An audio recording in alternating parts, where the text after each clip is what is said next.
Bon moment batata bandeko partout vous allez mbote ezayayo oyabino moko Cyprien Wechi les flamants noirs biso ba flamant tobombaka eloko moko te ndenge na ibsaki bino Congo oyo batonga na idéologie ya ba flamant Pierre le Grand ndeko na biso ya pandaka na Anvers atuninga Cyprien Wechi pourquoi aujourd'hui kombo ya les flamants noirs le flamand awana Congo elingi koloba un travailleur flamand awana Congo elingi koloba un patron qui est au four et au moulin un ingénieur flamand afandaka na birote aselaka na chantier à salaka yango awana Congo ba flamand baza na réputation ya bien ba flamand baza na réputation ya ba travailleur ba flamand baza na réputation ya batu oyo ba partageaka bazalaka na bolingo balobaka vérité yango bakino balobi te Cyprien Wechi lokola motema na yo ezalaka bien malgré que lingala na yo ebetaka à gauche à droite topesi yo kombo ya les flamants noirs bamama batata bandeko namoni batu ebele bakoti napesa bango mbote oyo kombo ya anglais Blessing Lumière à côté, partout aux alliés. Les flamants noirs à Pession Mbote, Nani Lissousou,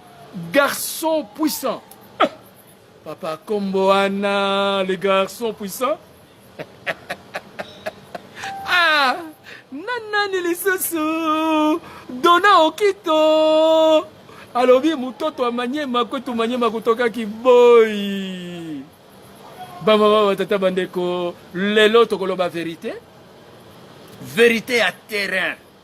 eza mabe bamama batata bandeko na lire oyo na ndenge bandeko na biso bazomema makambo bamama batata bandeko président Félix aza na chance te bandeko nani lisusu wana garçon puissant alobi bonsoir bonne santé santé eza kitoko mais diaspora azosala soni awa na pays bana poto oyo bakiti na Kinshasa basali bazosala soni bamama batata bandeko il faut na dénoncer yango Kutu Los Angeles Blessing Lumière Yazana Los Angeles Losako na ebikuna Malili kin moto ba combattant bandeko na biso yo bazoya wana Kinshasa bazosala soni yango na sali émission ya Darda Kutu na ebisaki bino moko ali yako kufa na piscine ayebi na yeko na jeti elengi ya piscine na hotel piscine ezalaki alongoli bilamba avandi a plonger boye heureusement sécurité azalaki wana kinwa a sauver bamama batata bandeko soni ya biso badana diaspora ezo continue ndenge bino moko bomonaki Tony bato ebele na kopesa bino mbote après na ebisa bino toza na problème awa bozolanda Facebook na ngai tozo organiser conclave du 12 au 13 pona nini tozo organiser conclave oyo ba diaspora bakitaki na ba plateforme na bango awa na kini bazoyokana te bamama batata bandeko ba diaspora o bakitaki na kin la plupart ya bandeko na biso ya Grand Kasai na kokende à gauche à droite te pe na za tribaliste te bazo yokana te mutu na mutu na kwena ye mutu na mutu na batu na ye basali memo na bango bake ko déposer na cabinet ya Dirkab ayebisi bango bandeko bozo sala soni Bouti poto, ba pays développé. Comment vous n'êtes pas organisé? Les lois yakoya na sevenaye. Oya koya na memonaye. Memonaye ba groupe eza ebele. ngai nakozwa lisusu ba memo na bino te bokende ko se réunir bosala memo moko yango ngai Cyprien Wetchi le médiateur social na benga ki bango na réunir bango nde bomona ki réunion oyo tosalaki epai ya ndeko na biso à Bruxelles, aza na restaurant na ye ba poulet chaud bomona ki bato ebele pour to harmoniser ba memo nyoso ezala moko nde tosalaki travail tosalaki commission ya 10 personnes commission ana tobandi boulot tosali démarche ya kozwa salle et ministre des Congolais de l'étranger Excellence ministre Ilunga Emmanuel apesi biso salle gratuitement na ndenge na yeko ebisa bango balobi ye wana asalaki rien pona biso kutu aloba te na biloko na biso ye pe alobi na pesaki kaka salle pona Wetchi pona mosala na ye et surtout discours na ye à Genève ngai da babiloko na bino na koya te sous le haut patronage du ministère des Congolais de l'étranger botia yango te soki na ouverture bo invité ngai na koya soki bo invité ngai te na koya peti eza babiloko na bino bosala bino nyonso bino moko réponse na ye selon badire ya bandeko na biso wana problème eza te nake ko visiter salle ba réserver déjà salle oh ba petit na ngai eza en direct hein ba petit baza kuna ah ba petit na ngai eza base wana balobi eza kadogo ba réserver salle maintenant tokomi na tango ya koharmoniser ba memo ba groupe ebotami groupe ya Teams groupe ya bato mosusu bazoyokana te balobi Wetchi aye kobotola biso leadership il faut to boycotter conclave na ye bamama batata bandeko yango nasali émission oyo po ya kosenga na ba chef coutumier ba sage ya Grand Kasai ba benda matoi ya ba groupe oyo ya Grand Kasai ba descendre awa na Congo bazoloba na kombo ya diaspora mutu na mutu azoleka na télévision azoloba na kombo ya diaspora na compte na ye oh makambo nyonso wana ezo servir président te tosali congrès oyo objectif na ngai d'abord ezalaki ya médiation sociale topesa lokumu na diaspora ba memo nyonso tosala memo moko na ba memo na conclave wana tosala ba commission ya réconciliation commission politique commission ya ba investisseur commission ya ba projet batu na batu ba lobby makambo na bango pe batu na batu baza na structure na bango to présenter memo moko par exemple réconciliation telle structure ne esalaka makambo ya réconciliation topesi dossier wana telle structure nde esalaka makambo ya médiation topesi dossier wana telle structure nde ezala ba investisseur toza na bana poto oyo baza na ba département o déposer dossier ba appuyer dossier na yo nde idée oyo ngai naza na ngo.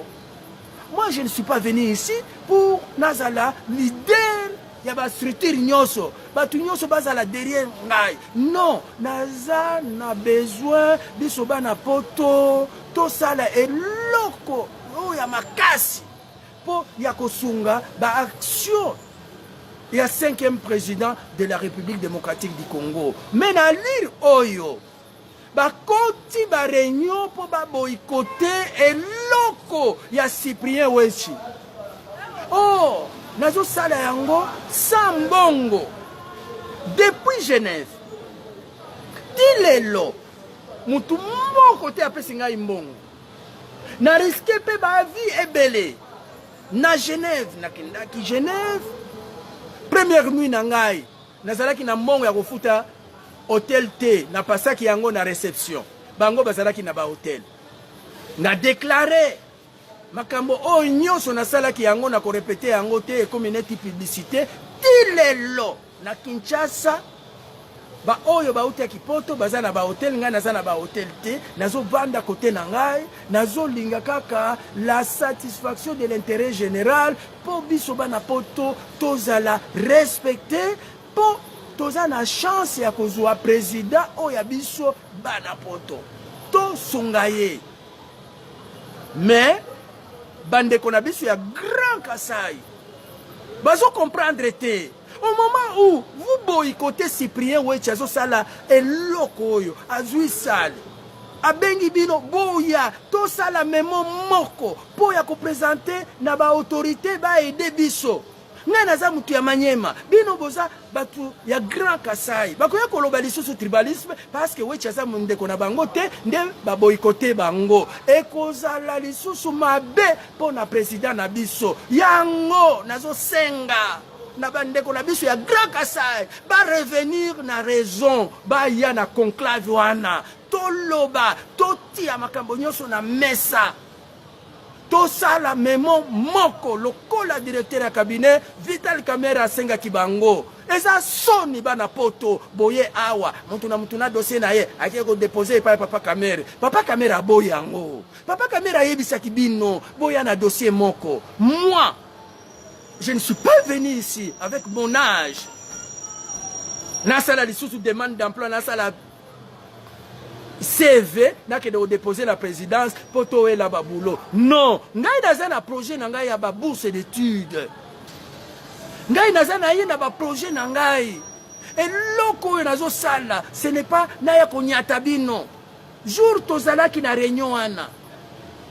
Batu mosusu balobi tokoboto la weche loko na biso pouvoir oyo eza ya biso eza ya batu ya Manyema te e lobeli wana eza mabe bo corriger bozo aider président te bozo da chance mutu ya région mosusu nde a organiser oyo il fallait bino batu ya Grand Kasai boti ya ngai maboko sikoyo bokomi ko combattre ngai bolingi ko boycotter ngai cette fois-ci président aza oya bino te aza ya biso nyonso botika likambo wana toza na deux groupes groupe moko bayebisi ngai eza ya Teams groupe mosusu ya ba 007 groupe mosusu ya lobi na kopesa ba groupe nyonso soki otali ba groupe nyonso euti kaka na Grand Kasai. Ce n'est pas bien ça, ce n'est pas bien ça, ce n'est pas bien. Ngai mwana Manyema je risque neti awa Lamuka asalaki meeting na ye nakendaki na ngai te soki nakendaki kuna balingaki kobeta ngai lokola cameraman ya tokomi wapi tokomi ko risquer ba vie na ba position oyo tozwaki il faut bozala ka reconnaissant kobima ba ingrate na minute oyo il fallait na accompagner président kuna batinga bouton lisusu est-ce que ba oyo bakei baleki les amis de Wechi na ko filmer na nini. Depuis naye le 13 décembre, til lelo nakutani na président te, na tia ki ba demande ebele ba bouton, bo fongola mitema na bino, yango na lakisaki, na yango na salaki, conclave oyo, po ya kolakisa bino ke il faut tous à la liboke moko pour soutenir le 5e président de la République. J'ai dit et je confirme, c'est Félix a sauvé le Congo. Et Félix sauve le Congo. Et Félix sauvera le Congo. Je suis dans ce contexte. Je l'ai dit, non pas pour yakozwa mbongo. Le Rwanda na lobaki yango. Mutu mon côté abandé koyeba que Félix a l'avenir politique. Tout le monde disait que Félix a quoi. Mais Zambe avec sa vision que ça sera lui le sauveur de la République démocratique du Congo penakotika yete botika esprit wana soki le 12 le 13 boyete